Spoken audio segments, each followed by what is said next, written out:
Chichikov was a mature man and a cool, calculating one at that, so although he too grew pensive, his thoughts were more down to earth, not so irresponsible, in fact even practical to a certain extent.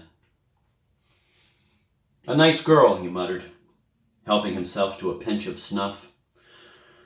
"And the best thing about her is that she looks as if she'd just been let out of some establishment for young ladies. There's nothing womanly in her as yet, and that's the least pleasing side of them. She's still like a child, says whatever comes into her head, bursts out laughing when she feels like it. She can be molded into anything, into a wonder, as well as into trash, and it's trash that she'll be in the end. Just let her mama and her aunties get their hands on her. Within a year, they'll fill her so full of all that feminine stuff that her own father won't recognize her. Primness and affectation will get hold of her. And she'll move and wiggle according to a prescription she's learned by heart, and she'll always try to remember whom she should address, and how much, at whom she should look. And she'll be apprehensive every second lest she has said more than is proper. Then she'll get all mixed up and confused and will be forced to lie to the end of her life, and the final result will be a total mess." At this point he interrupted himself, then went on. "It would be curious to find out about her background, who her father is, whether he is a rich, respectable landowner or simply a well-meaning man with some capital acquired in government service. Why, if that girl were to be given, let's say, 200,000 rubles as dowry, well, she'd look like a very dainty morsel. And that could make happiness for a, so to speak, honorable man." The 200,000 loomed so attractively in his mind's eye that he became furious with himself for not having managed, during the entanglement, to find out from the footman or the coachman just who the occupants of the carriage were. Soon, however, Sobokevich's village came into sight, and his thoughts returned to the business at hand. The village looked quite large to him. 2 woods, one pine, the other birch, one darker, the other lighter, stretched out on either side of it like 2 wings. In the center, there was a wooden house with a mezzanine, a red roof, and nondescript grayish walls. A house of the type that is built in Russia in military settlements or by German colonists. It was obvious that during its construction the architect had had to resist the tastes of the owner. The architect, a pedantic man, had striven for symmetry, while the owner had wanted comfort, and so had boarded up all the windows on one side and, in their place, had bored one small opening, which, apparently, was needed for a dark storeroom. The portico of the house seemed a little off-center, despite the architect's designs, because the owner had ordered a column on one side removed, so that only 3 of the original 4 remained. The yard was surrounded by a solid, inordinately thick wooden fence. Solidity, it seemed, was very much on this landowner's mind. Thick, heavy logs, intended to last for centuries, had been used in building the kitchen and the stables. The peasants' huts were also wonderfully sturdy, although there were no brick walls, ornamental carvings, or other such fancy stuff. Even the well was encased in solid oak, of the kind usually used only for mills and ships. In brief, everything Chichikov set eyes on was strong, unshakable, and solid in a somewhat clumsy, bearish way. Driving up, he saw 2 heads peering out from the windows almost at the same moment. A female one, long and narrow like a cucumber, with a bonnet sitting on top of it, and a man's, broad and round like a pumpkin or one of those calabashes which are used in Russia for making lightweight 2-stringed balalaicas, the joy of some 20-year-old village beau, winking and whistling at the white-bosomed, white-necked maidens gathered to listen to his soft strumming. Having had a peek at him, the 2 faces vanished immediately. A servant in a gray jacket with a high blue collar came out to meet Chichikov and led him into the hall where the host was waiting for him. Seeing the visitor, Sobakevich said tersely, "If you please," and preceded him into a room. Chichikov threw a sideways glance at Sobakevich and found he looked very much like a medium-sized bear. To complete the resemblance, the frock coat he wore was the color of a brown bear's pelt. His sleeves and his trousers were rather long. He walked pigeon-toed and kept stepping on people's feet. His complexion was a deep red, about the color of a copper coin.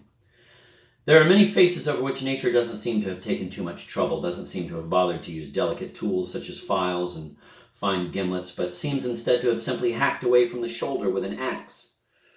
One blow, and there's a nose for you. Another, and that'll do for lips. A couple of stabs with a pick, the eyes, and then without further polishing, she decrees, "He's alive," and lets him out into the world. Such was the sturdy, strangely hewn figure of Sobakevich. His head was set to face down rather than up. He never moved his neck, and because of this seldom looked at the person he was speaking to, but instead toward the stove or at the door. Chichikov cast another sidelong glance at him as they passed the dining room and thought, "What a bear! A real bear!" And, by a strange coincidence, his first name was Mikhail, the name of the bear in Russian fairy tales. Knowing Sobakevich's propensity for stepping on people's feet, Chichikov was very careful to keep his own out of the way and let his host pass him and go ahead. Sobakevich seemed to be aware of this weakness, and inquired with concern, "Did I hurt you?" But Chichikov thanked him, assuring him that no harm had been done. In the living room, Sobakevich pointed to an armchair and said again, "If you please." Seated, Chichikov looked at the walls around him and the pictures hanging on them. They all portrayed sturdy fellows, martial Greeks engraved at full length, Mavrocordatos in red trousers, a dress uniform coat, and with glasses on his nose, Kolokotronis, Mialis, and Canaris. All these heroes had such thick thighs and such incredible mustachios that they set the onlooker a shiver. It's anybody's guess what the small, thin Russian General Bagration, surrounded by tiny cannon and banners and encased in a very thin frame, was doing among these hefty Greeks.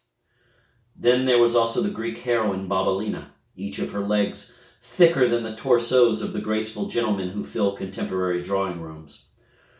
The host, himself a strong, healthy man, seemed to like having strong, healthy people decorating his living room. Next to Babalina, by the window, was a cage containing a blackbird with white speckles, which also resembled Sobakevich. Host and guest had not remained silent for more than 2 minutes when the door opened and the mistress of the house appeared. She was a fairly tall lady with home-dyed ribbons. Her entrance was dignified, and she held her head as erect as a palm tree. "My wife, Theodulia Ivanovna," Sobakevich announced. Chichikov rose and took Theodulia Ivanovna's hand, which she almost shoved against his lips, at which moment he noticed that she had used dill pickle brine to wash with. "Dear, this is Pavel Ivanovich Chichikov," Sobakevich went on. "I had the pleasure of meeting him at the governor's and the postmaster's." The lady invited Chichikov to sit down. She too sang simply, "If you please," and motioning with her head as actresses do when playing the part of a queen. Then she installed herself on the divan, wrapped a merino shawl around her, and from then on never so much as twitched an eye, or an eyebrow, or even her nose. Chichikov lifted his eyes and again saw Canaris with his thick thighs and endless mustachios, Babalina, and the blackbird in his cage. For about 5 minutes they remained silent, and the only sound was that made by the bird's beak against the wooden floor of the cage, from which he was trying to peck up some breadcrumbs.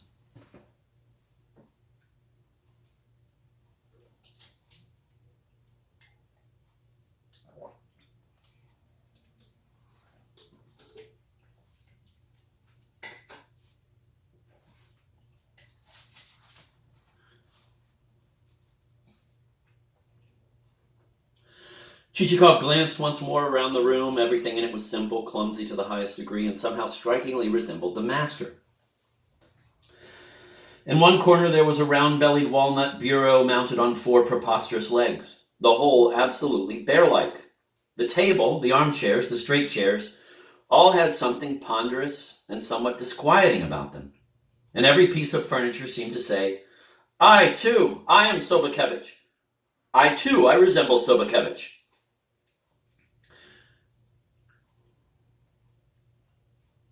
"We were speaking of you at the house of the president of the district court," Chichikov said finally. seeing that neither of the other two was disposed to start a conversation. I went to his home last Thursday, and we had a very pleasant time. Yes, I wasn't there, Sobakevich answered. He's such a nice man. Who's that? Sobakevich asked, looking at the stove. The president of the district court. Well, that's just your first impression. He may be a Mason, but he's the greatest fool the world has ever produced. Chichikov was at first somewhat taken aback by this rather abrupt appreciation, but he soon recovered and went on. Of course, everyone has his little weaknesses, but the governor now, he's really a wonderful person. Who's a wonderful person? The governor, you mean? Yes, isn't he? He's the biggest brigand in the world. What? The governor a brigand? Chichikov was quite bewildered to find the governor classified as a brigand. I must confess I'd never have thought it, he said. And if you'll allow me to say so, I found much gentleness in him. And he tried to emphasize his point by mentioning the purses embroidered by the governor's own hands and by praising that high official's meek expression. A brigand's face, Sobakevich said. Just give him a knife and let him out on a highway and he'll cut your throat for a copper. He and the vice-governor of ours, what a pair. A real Gog and Magog. Chichikov thought he must have quarreled with him. I'll try mentioning the chief of police. And he said that this latter had clearly a straightforward nature. Frankness was written all over his face. A crook, Sobakevich said nonchalantly. He'll lie to you, swindle you, and then have dinner with you. I know them all. They're all crooks, all over this town. It's a crook riding a crook and using a crook to whip him on. Judases! Every single one of them. There's only one decent man among them. The public prosecutor. And even he's a pig, to tell the truth. After Sobakevich's brief eulogistic characterizations of these local dignitaries, Chichikov saw that there was no point in mentioning any other officials. Well, dear, shall we go and have dinner? Sobakevich's wife said to her husband. Please, Sobakevich said. As they went, they stopped before a little table set with all sorts of appetizers, downed a good glass of vodka each, and swallowed some salty, thirst-provoking delicacies, as is done all over Russia and all its towns and villages. Then, in single file, they moved slowly onto the dining room, with Mrs. Sobakevich in the lead, as stately as a goose. The rather small table was set for 4, and the 4th place was soon taken by a person, a maiden lady or a woman, perhaps a relative, perhaps a housekeeper, perhaps just someone living in the house. It was hard to tell which. A bonnetless, 30-ish thing with a multicolored kerchief tied around it. There are people who exist in this world not like entities, but like the speckles or spots on something. They sit in one place, hold their heads in the same position, and you almost mistake them for furniture because you can't imagine that a word could ever come forth from their lips. But if you ever had an opportunity to follow such a thing into the servants' quarters or the pantry, then God help you. The cabbage soup is very good today, dear, Sobakevich said approvingly.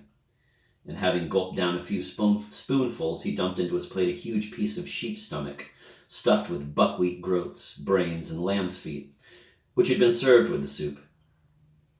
You won't find sheep's stomach like this in town. They'll serve you heaven knows what. I don't think they eat too badly at the governor's, Chichikov remarked. Do you have any idea what goes into his food? You wouldn't take it into your mouth if you knew. I don't know what goes into it, but I can assure you that his pork chops and his broiled fish were excellent. That's an illusion. Why, I know very well that they buy in the market. That two-faced cook of his, he buys a cat, skins it, and serves it up to them as rabbit. Phew! What an unpleasant thing to say, Mrs. Sobakevich said. Well, dear, it's not my fault if that's what they do, and they all do it, you know. And everything that we don't want, everything that our Akalka throws into the garbage pail, if you'll pardon the expression, well, they pick it up and it goes into their soup. You always choose to talk about such things when we're at the table, his wife objected again.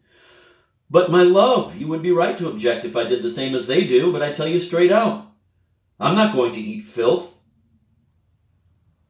You can try putting sugar on a frog, but I won't put it in my mouth. Nor an oyster. I know what an oyster looks like. Now let's take mutton, he went on, turning toward Chichikov. Here's a stuffed sheep's stomach. It's not one of those fricassees that are served at those gentlemen's tables, which are made from mutton that's been lying around in the market for 4 days or so. All those things were invented by German doctors and by Frenchmen, and I'd hang them all for it. Some diet they've devised, a cure for starvation, because they all have watery German constitutions. They imagine that they can take care of a Russian stomach like that? Oh no, it's all wrong. It's all stupid inventions. All this. Sobakevich angrily tossed his head. They talk and talk about enlightenment here, enlightenment there, talk about enlightenment. It's all phew. I know the right word for it, but I can't use it at table. In my house, it's not like that. If we're having pork, I want the whole pig on the table. If it's mutton, bring me the whole sheep.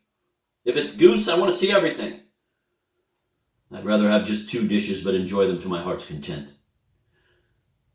Sobakevich emphasized this statement by action. He helped himself to about half of a saddle of mutton and proceeded to gnaw it clean and suck dry every last bit of bone. This one's no novice when it comes to eating, Chichikov mused. No, sir, that's not the way I run things, Sobakevich was saying. I'm not like that Plushkin, for instance, who owns about 800 souls and doesn't eat as well as my shepherd. Who's Plushkin? Chichikov asked, interested. A crook, Sobakevich informed him. A terrible miser. Chained convicts live more comfortably than he does. He starves his people to death. Really? Chichikov said with the most acute interest. Do you really mean that his people are dying in great numbers? They're dropping like flies. Oh, like flies. And may I inquire how far from here he lives? 3 miles. 3 miles? Is that all? Chichikov exclaimed, feeling a slight heart tremor. And would it be to the right or to the left once past your gate? I wouldn't advise you to know even the road to that dog's place, Sobakevich said. It'd be more excusable for you to go to a house of ill repute than to his house. No, I simply want to know because I'm interested in collecting information on all sorts of places, Chichikov answered. The saddle of mutton was followed by round cheese tarts, each larger than a good-sized plate, then a turkey about the size of a calf, stuffed with all sorts of things, eggs, rice, liver, and God knows what, all of which formed a heavy lump in the eaters' stomachs. And that was really all they had for dinner, though when they rose from the table, Chichikov felt himself about 40 pounds heavier.